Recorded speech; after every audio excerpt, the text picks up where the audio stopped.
Sometimes you just got to take a weekend and escape the city for a little bit. We are out here in the Manistee National Forest, right on the shores of Lake Olga, and we are going to be spending the night out here and just relaxing.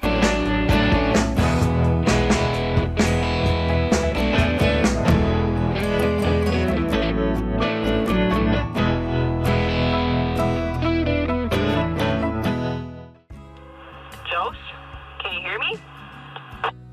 Yeah, where are you guys? We're at the end of the road, I think. Okay, did you go past, the trail makes a loop, did you guys go past that, or did you turn right off the main trail? Well, I'm not exactly sure, but I didn't see a loop. Okay, you're probably still on the main, well, you probably turned right, so I'll walk up and meet you on the main trail. It was pretty narrow where I came down. It'll be easier to just guide you that way than try to talk you down here by radio. Okay, sounds good.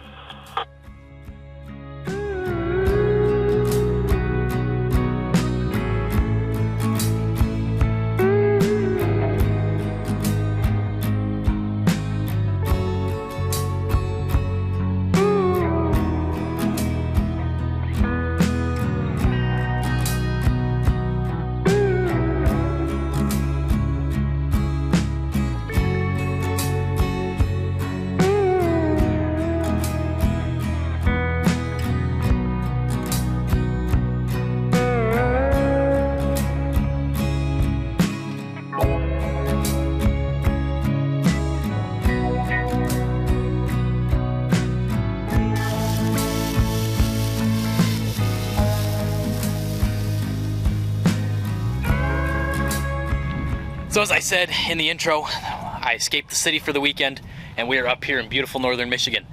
I had a little bit of time, so I figured I'd come visit my parents and also do a little bit of camping while I'm out here. My mom brought the kids out. We just had a nice dinner. We had hamburgers, hot dogs on the griddle. My mom packed up with the kids and headed back to their house for the night. And my sister and I are gonna be sleeping right up there. I actually got a recommendation from one of the locals up here of where we should go. This wasn't marked on any of the maps or anything, but it's a cool little spot right here on the shoreline. I saw a couple people kayaking earlier, but no houses or anything on this lake, but I bet there's some pretty good fishing out there. So I was just out driving around. I knew where the lake was and that was about it, and just happened to find a spot. The place I initially was thinking about going, there was somebody there, and so I just found a trail and followed it down and just happened to come to this spot. Luckily there was nobody else out here.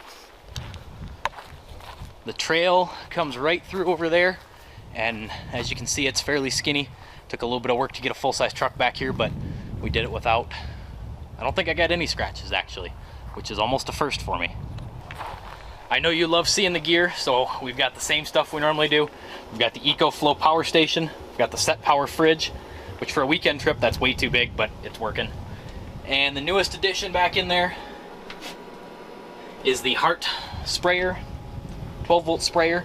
It's got a 12-volt connection, so that runs right up here to the 12-volt plug that I put in, and then it's got a 20-volt drill battery in there. So that runs, when the truck's not on, it's on the 20-volt, and anytime the truck's on, I can use it off of my homemade red arc system.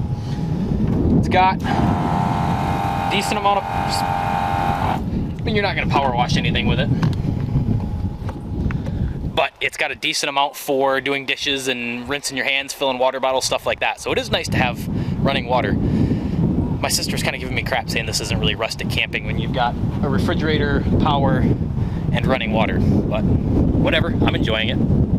And also after our last trip or two, we kind of started consolidating stuff. So pretty much everything fits into one bin here. I've got that and the fridge.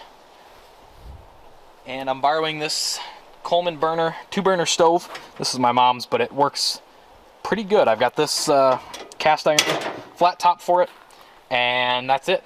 So the Blackstone, I love cooking on the Blackstone, but it is a lot of just mass and girth to carry around with you.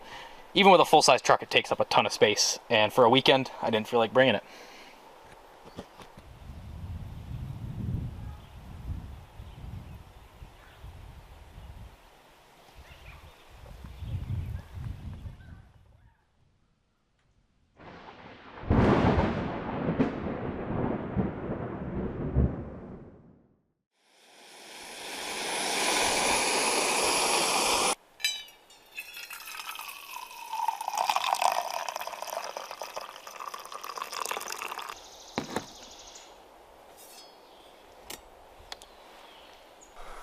Well, good morning. For the second time this year, we woke up to an unexpected rain shower.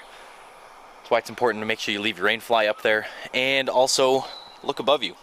I always check when I pull into a campsite, make sure there's not any dead trees or snags or anything up there that are going to blow down in the wind and ruin your camping trip. This lake also has quite the active loon population. You can't really see them out there. Those two dots right there are loons. There's another one over there. It's cool to listen to them until they started singing to each other at 4 o'clock in the morning. It may have been after that, but definitely a lot of birds out here. Just heard an eagle. There's some swans across the way.